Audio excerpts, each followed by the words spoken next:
திமுக ஆட்டத்தை ஆஃப் செய்த நீதிமன்றம் இனி இந்த வேலையே இருக்கக்கூடாது.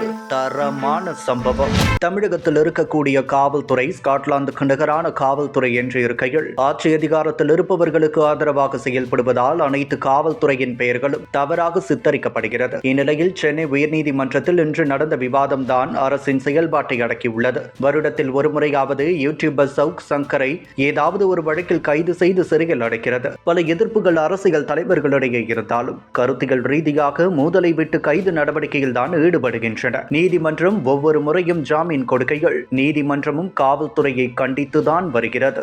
இந்நிலையில் தான் கடந்த வாரம் யூடியூபர் சவுக் சங்கரை போலீசார் அவரது வீட்டில் கைது செய்தனர். இந்நிலையில் சவுக் சங்கரின் தாயார் சென்னை ஐகோர்ட் மனு ஒன்றை தாக்கல் செய்தார். அதில் சிறையில் கார்டியாலஜிஸ்ட் மற்றும் நீரிழிவு சிறப்பு மருத்துவர் மூலம் சிகிச்சை அளிக்க வேண்டும் எனவும் அவரது உடல்நிலையை கருத்தில் கொண்டு இடைக்கால ஜாமீன் வழங்க வேண்டும் எனவும் கூறியிருந்தனர். இந்த வழக்கு நீதிபதிகள் சுப்பிரமணியன் மற்றும் தனபால் ஆகியோர் அமர்வு முன்பு விசாரணைக்கு வந்தது. இன்று நடந்த விசாரணையின் போது நீங்கள் ஏன் பத்திரிகையாளர்களுக்கு பின்னால் ஓடுகிறீர்கள்? கருத்து வேறுபாடு என்பது ஒரு ஜனநாயக உரிமை. சட்டசபையில் கருத்து வேறுபாடு மதிக்கப்படுகிறது. கருத்து வேறுபாட்டை வெளிப்படுத்துபவர்கள் யாராவது துன்புறுத்தப்பட்டால் நீங்கள் அரசியலமைப்புக்கு எதிராக செயல்படுகிறீர்கள். ஆதாரமற்ற குற்றச்சாட்டுகளை முன்வைக்கும் நபர்களுக்கு எதிராக அதிகாரிகள் நடவடிக்கை எடுக்க விரும்பினால் அவர்கள் அவதூறு வழக்கு மூலம் சிவில் நீதிமன்றத்தை அணுகி தடை உத்தரவை பெறலாம்.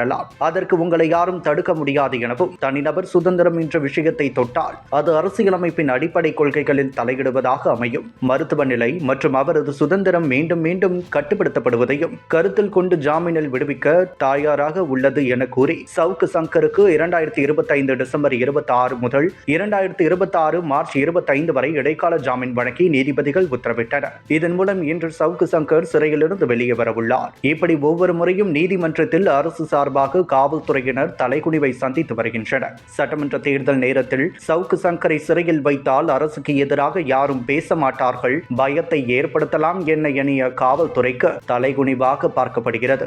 இப்போது நீதிமன்றம் சவுக் சங்கருக்கு ஜாமீன் வழங்கியதை அடுத்து அரசின் செயல்பாட்டு குறித்து தான் மக்களிடம் மீண்டும் மீண்டும் பேசுபொருளாக மாறியுள்ளது. தினம்தோறும் தமிழகத்தில் சட்டம் ஒழுங்கு பிரச்சனை எல்லை மீறி செல்லும் நிலையில் அதெல்லாம் கண்டுகொள்ளாத காவல்துறை இப்படி அரசு செய்யும் பிழையை சுட்டிக்காட்டினால் கைது நடவடிக்கை என்பது மட்டுமே முதல் வேலையாக செயல்பட்டு வருகின்றனர் என்பது குறிப்பிடத்தக்கது.